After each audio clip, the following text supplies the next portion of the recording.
Rohan's walking in the studio. Two-quarterback system. We got Big Bad Brad Johnson on the phone right now. About to interview him as his son Max lit it up on Saturday night. Max, 26 of 35, just under 400 yards, 5 touchdown passes, including a couple of them going to these talented freshman wide receivers. We always enjoy our conversation with Big Bad Brad, and he is back by popular demand here on the Jordy Culotta Show. Good morning, sir. How are you? I'm doing good, Jordy. Popular on the East Coast, popular on the West Coast, and everywhere in between. Absolutely. That was the tagline. What trick shot are we working on today? Yeah, I got 3 of them coming up this week. So I got a little rain. We practiced in the morning, so it kind of rained on me. I was going to actually do one this morning, but so I hope it clears up this afternoon. I got 2 football throws I'm working on, 2 different kind of videos, and then 1 basketball one. So we'll see how it goes. How was Jake's Friday night? Before we get into Max and what your thoughts are on LSU, how was Jake and his season going? Yeah, Jake, we're at Coney County High School. I'm coaching the quarterbacks there. We're 4-0 right now, so we have a tough schedule, and we got a big one coming up next week. Then we hit region play, so we're getting better. We got a chance to kind of be, maybe make another run at it. So we'll see how it's going. But Jake's having a really good year. He's going to play in the Adidas All-American game in January. Then he'll be early enrollee in there in January. So, but he actually went down this past weekend with us. He enjoyed the weekend down in Baton Rouge also. Tell me what you thought about Max's Saturday night. I thought that he looked. I said after the game, and Ro debated me on the Florida game last year. I thought it was his best collegiate game that he has played. It just seemed like he was very much in control on Saturday night. Yeah, you can get caught up in the numbers and those kind of things. But I actually thought that the tempo was. I thought the offense had a better tempo. The plays were coming in quicker. They were making, obviously they're in a check with me kind of system from the sideline kind of things. And I think Max does a really good job as far as getting them into protections and those kind of things and figuring out where his hots are when they come. So, but I felt like they had a little more rhythm. They had they got in the RPO game quite a bit, and which is very, very effective for them. And then they were able to take a few shots and those kind of things and hit up big. So they, obviously they've had a little change up with playing some receivers at different positions and then getting both running backs involved. And I thought they just moved the ball effectively, and they were pretty sound overall. And it was a good night for them to kind of get a little momentum. Yes, sir. What do you think of this freshman group of wide receivers that he's working with? Yeah, there's talent. There really is, and there's so many guys. I think it's really just a matter of them finding out what position they go at. And they all can make plays, and they're growing together. They are 18 and 19-year-old guys, first year on campus, first time in the system, and I think the coaches are doing a great job just finding what spots what fits best to their skill set. As far as the development of this offense, they obviously, you mentioned the numbers. They looked as precise as they've been all season on Saturday. What have you made of the 3 weeks of watching this group and this unit all develop? Yeah, I think they're just continuing to grow. I really do. There's expectations are off the roof sometimes. Yeah, they are. So, you know what I mean? So it is what it is, and that's why you go to a school like LSU to play big time ball. And they get ready to head in the SEC this week. But I do feel like they're just getting better and better. And I feel like they're, the more they can establish the running game and be effective in the passing game and kind of mix it up, especially RPOs, then take the shots. So I think they're going to, I think they got a chance to be a pretty good team, Brad. This is Big Bad Brad. It's Rohan, baby. Rohan, how you doing, man? I'm doing good, man. How you doing? Doing well. I got a question for you. Yeah. Because I know you saw it the same way I saw it week 1, week 2. What conversation did you have with Mad Max about them heating them up and how to attack them heating them up? Because you knew that was coming. I know you knew it was coming, baby.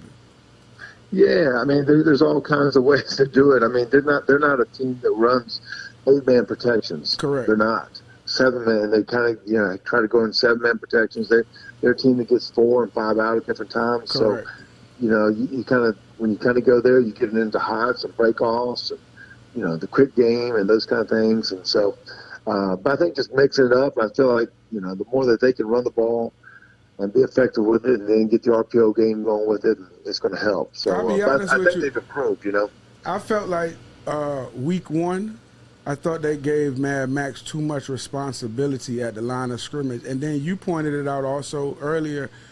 The plays was coming in too late. He had no time, no operational time at the line of scrimmage, identifying the mic, swinging the protection. Then you in the RPO and check with me. So I agree with you on the point that this week everything looked cleaner. Yeah.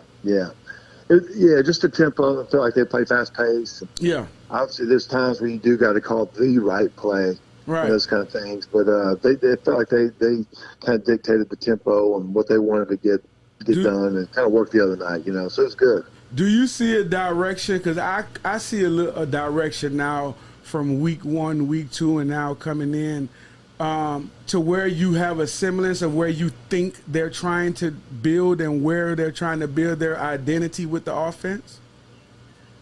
Yeah, I think it always starts with, getting your running game going, being great in pass protections, and then I think they've moved the receivers around a little bit, which has helped. And they got a little motions going. They had the speed jets going and some runs off of that too with some fakes, and then they moved the pocket 3 or 4 times with some waggles, and I think the more they can mix it up. And I'm not in the meeting room with them. I don't go to practice. I'm just the dad eating popcorn too now. So. Right. But I think that it just looks like they've expanded a little bit, honestly, and then with the momentum of just going hurry up a little bit, is kind of kept Take the thinking part out of it. Yeah. Well, I think it kept the defense on the heels. They had to get set. Yeah. And they could dictate a little bit more. How excited is he for SEC week of preparation and going into an SEC opponent's place? For Max, he's just excited to play. I don't think it's this game or that game. I think every game I think for them just a chance to get better every week. I think that's been the what he talks about is just like let's get how good can we get today, and so obviously this is what you work for, the money games in the SEC as far as what you want to win and accomplish, and so it'll be a great test for him up there Starkville. Yeah. Got to be pretty impressed with these running backs, these freshman running backs. We were talking about Corey Kiner, and he got his opportunity on Saturday night. Armani Goodwin looked good a couple of weeks back after being banged up after a carry, but it looks like these freshman running back have really answered the bell here early on. There's a slew of them, yeah, and that's what you want. And the more they all can produce, they all help each other, stay healthy, and be at full tilt. So I think you're seeing that a lot of young guys, a receiver, and obviously with Jag Bash coming on, with Cole Taylor, and kind of having a mixture going there too. So I think the more the guys that they can play and more weapons, and I think that's where the coaches are doing a great job is finding each person's skill set and how they can get them involved.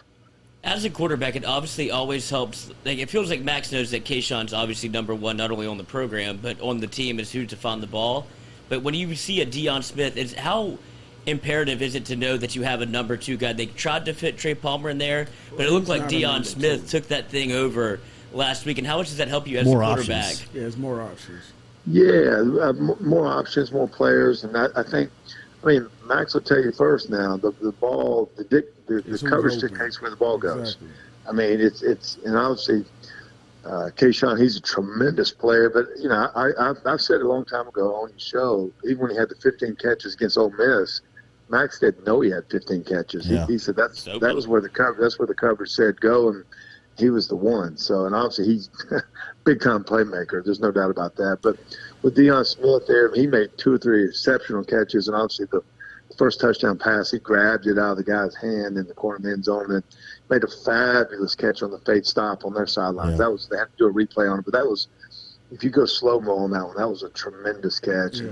So I think it's just going to open up their whole offense for them. In this system right now, because you have 6, 7, we know, like you said, who's one. There's no any week it could be a different number 2. There's no such thing as number 2.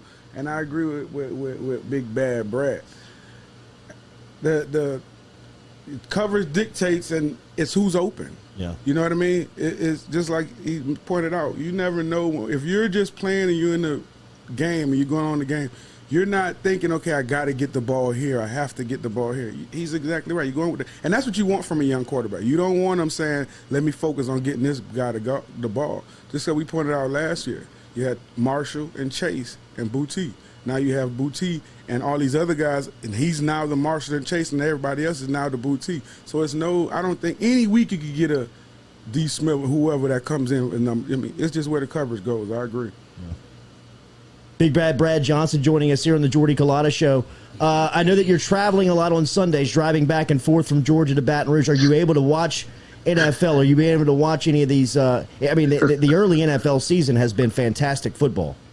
I have not seen a lick of pro football on Sundays. It's 596 miles from Baton Rouge to Athens, Georgia. So we usually wake up in the mornings, we have breakfast with Max in the mornings, and we drive home. And I try to listen to some of the games on the radio. So it's really odd for me. It's the first year I've never really seen pro games on Sundays. Yeah. So it's a little odd. And then trying to do high school football and kind of get ready for our practice on Monday, watching film when I get back.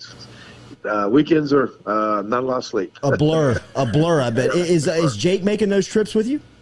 Yeah, Jake has made 2 trips. And then he'll come down for the Florida game, and then he may make one other road game. So it's a lot on him, playing on Friday nights, and then we leave probably 3:30, 4 in the morning kind of thing. Keep that road hot. Big Bad Brad, 597 miles trekked yesterday between Baton Rouge and Athens. He'll be back in a couple of weeks when LSU hosts Auburn. Committed, he'll be in Starkville. You'll be in Starkville this weekend? Be in Starkville. Yep. We'll Absolutely. Have safe travels, Coach. We'll talk again soon. I appreciate it, guys. All right. All right, Rohan. See you, man. Buddy. Big Bad Brad checking in this morning.